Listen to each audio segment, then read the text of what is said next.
I stared at my father, stunned. "You canceled my vacation?" I asked, my voice trembling with disbelief. He smirked, barely glancing up from his phone. "You weren't even supposed to come," he said with a chuckle. Fury surged through me. This wasn't a sudden change of plans. It was a deliberate move. For weeks, my dad and stepmother had schemed, and I was the fool who didn't see it coming. I'd spent months excited for this family trip, believing it included me. I'd even chipped in money, picking up extra work hours and cutting my own expenses to help cover costs after my dad griped about the price. Now, watching him laugh like it was a prank, something inside me broke. I'd been sidelined too often. Ever since my dad remarried, I'd been an afterthought. My stepmother Karen never cared for me, and my stepsister Emma was their pride and joy. Every family moment revolved around her, every choice made for her benefit.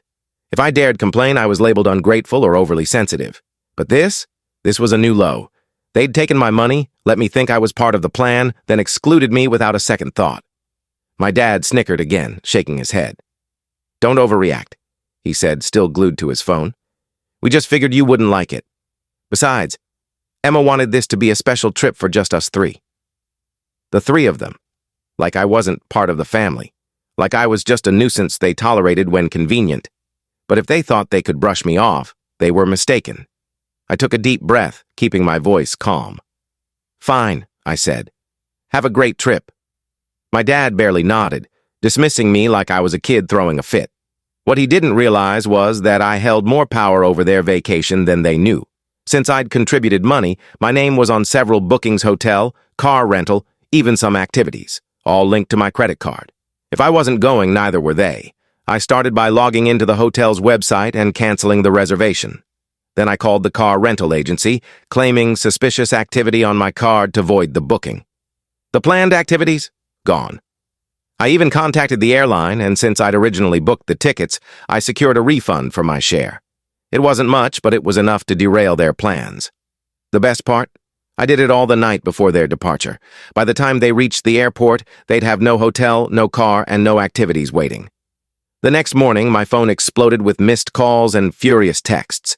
My dad's messages began with confusion. "Did you cancel the hotel? The car rental says there's no booking." As the truth sank in, they grew desperate. "What have you done? This isn't a joke. Call me." Then came the rage. "You've ruined everything. We're stranded at the airport. You selfish jerk, fix this now." I just smiled and ignored them. Hours later, my dad banged on my apartment door, face red with anger. When I opened it, he shouted, "What did you do?" I replied calmly, "I canceled everything." Since I wasn't invited, I didn't see why I should pay. His fists clenched, and for a moment I thought he'd explode. "You had no right. We're stuck because of you." I shrugged. "Sounds like your problem. Maybe Emma can make it special for the three of you at home." I saw it hit him. He'd pushed me too far, and now he faced the consequences. He tried arguing, then pleading, but I wasn't swayed. I laid it all out. How he'd treated me like an outsider, used my money, and excluded me without a care.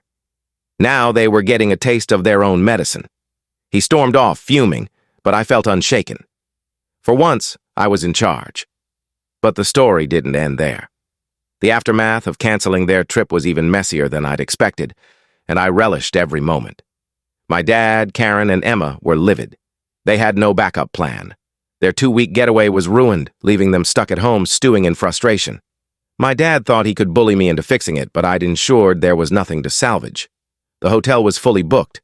Flights were now outrageously priced, and the car rental company refused my dad's booking after I'd flagged mine for fraud. They were utterly stranded, and I couldn't have hoped for a better result. At first, my dad tried manipulation. He left voicemails and sent texts, ranging from fake concern to blatant guilt-tripping.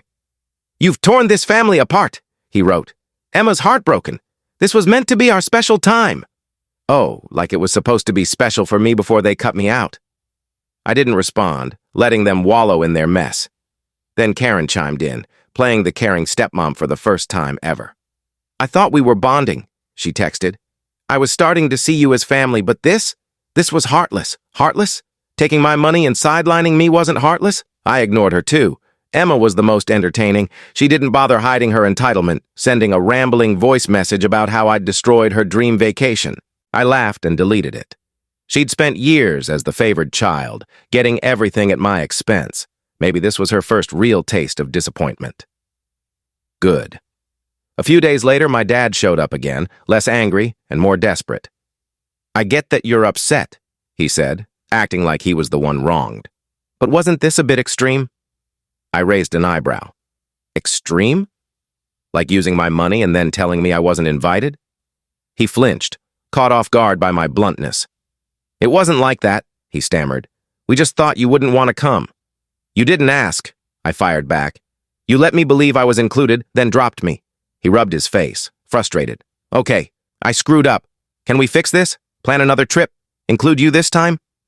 His words dripped with insincerity, like he was only saying it because he was cornered. That's when it hit me. I was done.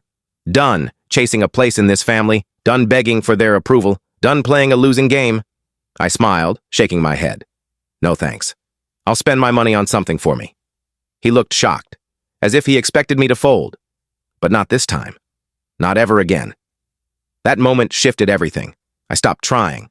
I stopped caring. He realized he'd lost his hold over me. They never got their trip back, and I never got an apology. But I didn't need one. For the first time, I put myself first, and it felt incredible.